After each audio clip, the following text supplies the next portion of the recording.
Wat sê die Bybel oor homoseksualiteit? Dis 'n vraag wat ons gereeld kry. Die Bybel vertel vir ons in Rigters 21 vers 25 dat daar 'n tyd was toe elkeen gedoen het wat reg was in sy eie oë. En dit was 'n seisoen waarin mense nie meer volgens Vader se weë, sy woord, sy instruksies geleef het nie, maar volgens hulle eie begeertes, hulle eie oortuigings en hulle eie behoeftes. En wanneer ons dit lees in Rigters, kan ons nie anders as om te erken hoe relevant dit vandag is nie. Ons leef in 'n wêreld en soms selfs binne die kerk waar mense sê, ek is 'n Christen op my manier en jy op joune. Dis 'n houding van respekteer jy my keuses en ek respekteer joune. En dan los ons mekaar net uit.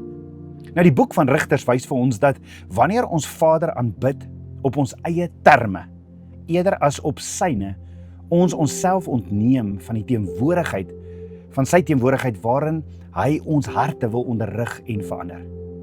Jesus herinner ons daaraan dat daar wel 'n vaste waarheid, 'n weg en 'n lewe is en dit is hy self. In Matteus 7 vers 13 tot 14 sê Jesus dat die pad na die lewe smal is en min is daar wat dit vind. Die breë pad wat maklik is en deur baie gekies word, lei nie na die lewe nie.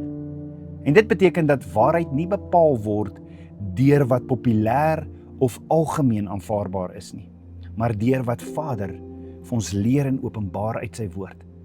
Wanneer ons dan eerlik vra wat die skrif of die woord oor homoseksualiteit sê, sien ons dat dit in beide die Ou en die Nuwe Testament bespreek word binne die raamwerk van die lewende God se skepingsorde vir menslike verhoudings. In Levitikus 18 en Levitikus 20 leer ons dat homoseksualiteit buite ons Skepper se skepingsorde vir menslike verhoudings val. Dan Romeine 1 laat ons verstaan dat wanneer mense en samelewings of kerke hierdie weë kies, dit wys dat hulle ons lewende God se leiding en heerskappy nie volg nie. Hulle behaag mense en nie vir Vader nie. Nou hierdie verse is nie geskryf om mense te verneder nie, maar om mense te help verstaan hoe ernstig dit is om Vader se ontwerp vir verhoudings te ignoreer. En belangrik, die Bybel plaas homoseksualiteit nie in 'n kategorie los van ander sondes nie. Romeine 1 en die res van die woord wys dat alle mense die genade van 'n lewende God nodig het.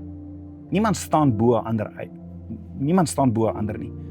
Maar ons roeping as disippels van Jesus is dis nie om mense te veroordeel nie, maar om hierdie waarheid in liefde te spreek, terwyl ons self nederig na Vader se woord luister en daarop reageer. So die vraag is nie, is dit oordeel om die waarheid te deel nie, maar eerder deel ons die waarheid met die hart van Jesus, vol genade en waarheid.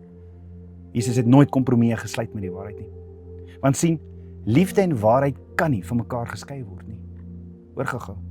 Sonder liefde word waarheid 'n wapen. En sonder waarheid word liefde rigtingloos.